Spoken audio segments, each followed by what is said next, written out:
everybody, it's K5 here, and I'm going to show you what I managed to pick up this month with my loose finds. First we're going to start up with these things. These are called connectables. As you can see, a pretty random reconstructables. There's a few different vehicles here. There's a few recognisable objects. This one here is quite cool. This one here, which is quite a nice little wrecker. I quite like that one. Got this strange little thing here, kind of like a hovercraft. This kind of very interesting half track here with a little gun on the top. Let's have a look at that. Oh yeah, it all moves. That's very nice. And then we've got this piece here, which is some kind of Cadillac, I believe. Very cool. And this little lorry, so little, it's very long actually. Kind of looks like a nuclear power vehicle. And oh, that was a jet plane. There it is. Oh, hold on a second. I've just got to go and get something. I'll be right back. Hold on.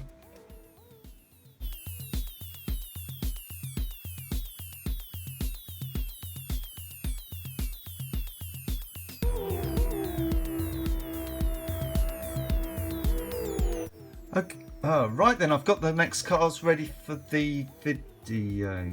Oh, hold on, something's been going on here. Oh well, not to worry.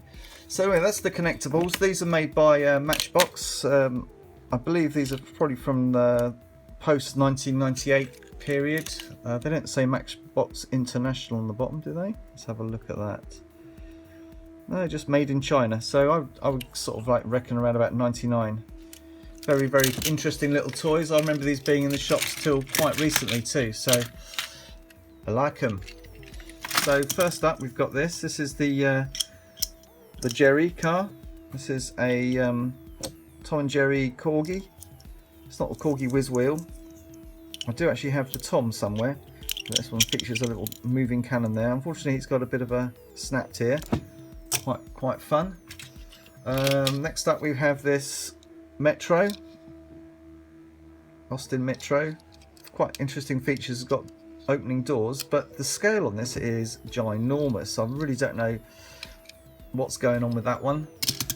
It's definitely bigger than the usual sizes. I think it's even bigger than 155 scale, so that's a strange one. Would have been available at possibly the same time as this vehicle, which is a really nice little rally car, little Renault 5 Turbo. This has actually got all its stickers on board. The unfortunate thing about this one is the back wheel's a bit gunny, but the front wheels are good. Next up we have this old this old Jeep. Actually found this in the box with those connectables. The funny story about them was it was just a box of random stuff, and I saw all those connectables and kind of like had to have it, but I pretty much bought it for the box, and I gave the box to my daughter to put her cars in. This is quite a nice little caravan. Little Corgi caravan, opening door there. Not in the best of shape, but not in the worst of shape either, so yeah, it sort of fits in quite nicely. I haven't really got anything to tow it around with, mind you, so maybe this. A little bit odd, but they kind of go together. That's more random than anything else. And last but not least is this rather nice little E-Type Jag. Opening bonnet. I do have one of these in a whiz wheels mode, so this was quite fun. And the best thing about this one is it's a growler. Again, it's got a bit of rear wheel damage there, but the actual overall presentation of this vehicle is very good. Excellent. Okay, found a few random Hot Wheels as well. There we are, look at that. Again, this was also in that box of connectables. Relatively good condition Roadster. I've always wanted to say that. It doesn't say anything on the base, but that's what that is, basically based on the F-Type. Got one of these again. This is the I think this is from the World Wrestling Series. This one's called Lathien. Well, there we go. Here's some sort of Mexican wrestler of some kind of repute. Not sure what that says on the side, but there you go. quite nice. This one actually works, fully functional. It's even a little bit bouncy too. No interior, but hey, I'm not complaining. This is not a Hot Wheel. This is sneaked in. This is the beginning of the Matchbox. This was also in that little box of oddities. In fact, quite a few of these cars were in that box. All these ones up here. So anyway, there we go. Let's have a look at this. This is nice for my collection of 2CVs. This is the Maisto version, or Maisto. Yeah, didn't have one of these, so I'm very pleased to find that. Doesn't really matter about the condition. These things are pretty crapped up when you see them in real life anyway, so that's all right. And found this little Majorette 107. This is a very recent release. If you notice on the scale there, 155 scale, so that is the same scale as the Siku. I think Alicio will appreciate that. There we go. And finally, in the Majorette, found one of these. Unfortunately, it's got a bit of a hole in the window, but apart from that, a very nice little piece. See on the base there, it's got also a moving shovel, which is quite a nice thing. Interesting scale, 182 scale, so yeah, not bad.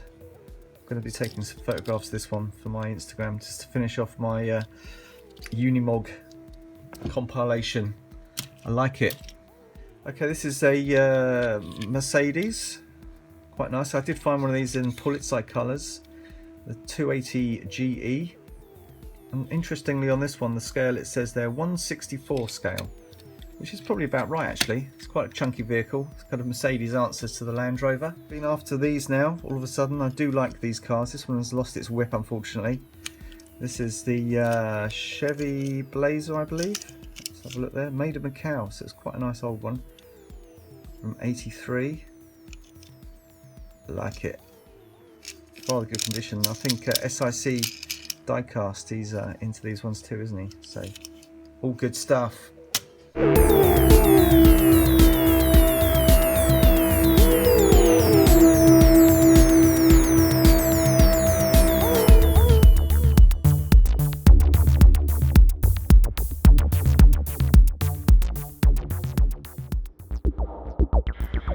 Hi everyone, it's K5 here, and today we're going to do a different kind of video. I'm going to look at my Corgi to Hot Wheel collection.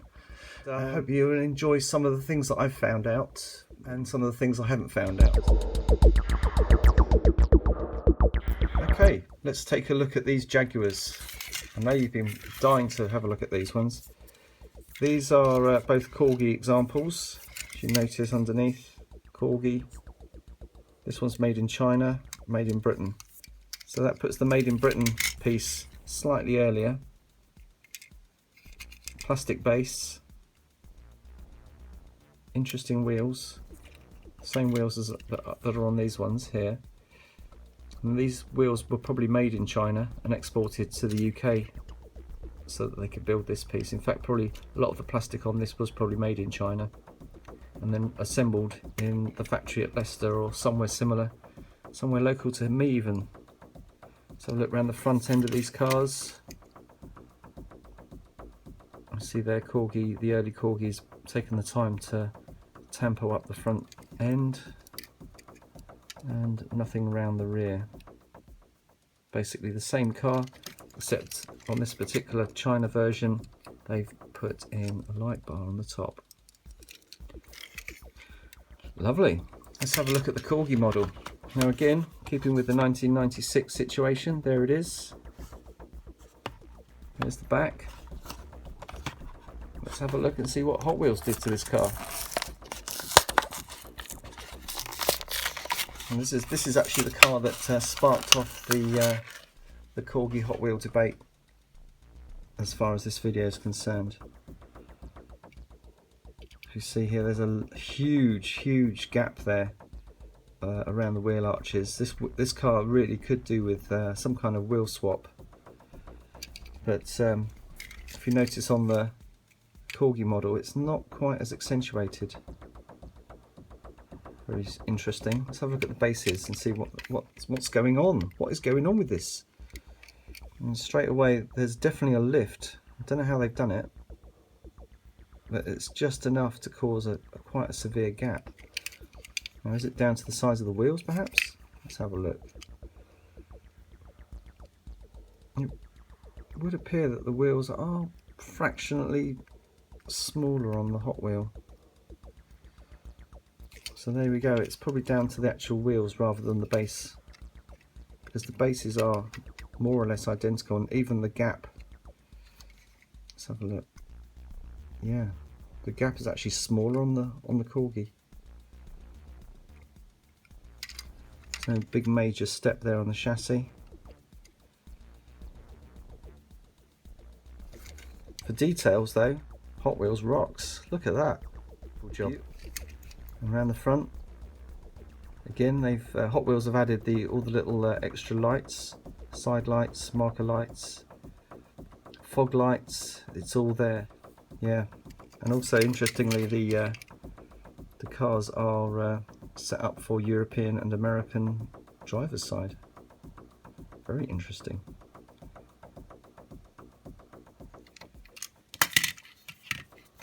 Nice tampos in the rear as well on that window. Seems to be the marker point here for the Hot Wheel Corgi. How do they sit side by side? Actually, there's not an awful lot of lift. It really is just down to the size of those wheels. So if anyone fancies sending over some slightly bigger wheels, this little beauty could do with them. Lovely. Overall, very pleased with the Hot Wheel rendition of this model. Brilliant. We're going to have a look at these Mustangs. Now this is the Cobra Mustang 5.0. Again, 1996 on the card there. There's a quick look at the back of this box. Now this is one piece I will not be cracking right now, purely because I don't have, well, I think it's possible probably to find a loose example of this car, and I rather like it in the box. So let's have a look at the Corgi examples. Let's go right back. If you notice what we noticed when we first got this car was, well, when these cars come loose, my friend Cobra, he asked, did it have a rear windscreen in there? Well, at that particular time, I only had this version of it, which does not have a rear windscreen, but it does have what appear to be ledges to place a plastic insert in there for a windscreen. If you notice on the Hot Wheel version, those ledges are more or less extinct as you know, as definite ridges to hold up a windscreen. So I'm guessing at this particular time the windscreen was deleted, but I do have an earlier example with the rear windscreen put in. If you notice, there's the ledges, and it's got clips on the glass there to hold that in place. So that would make this obviously the earlier example. Another nice feature actually on these models is the inclusion of little lensed headlamps. Overall, very interesting little model of the Mustang Cobra. But when you actually compare it to the Hot Wheel version, which I probably will do at some point, you'll notice that this model is very, very slender indeed. Again, this is the Hot Wheel version of the Corgi model. Everything, all the features are the same. Lovely, lovely piece. In fact, the Hot Wheel version again is beautifully done and tempoed as well. A splendid, splendid piece.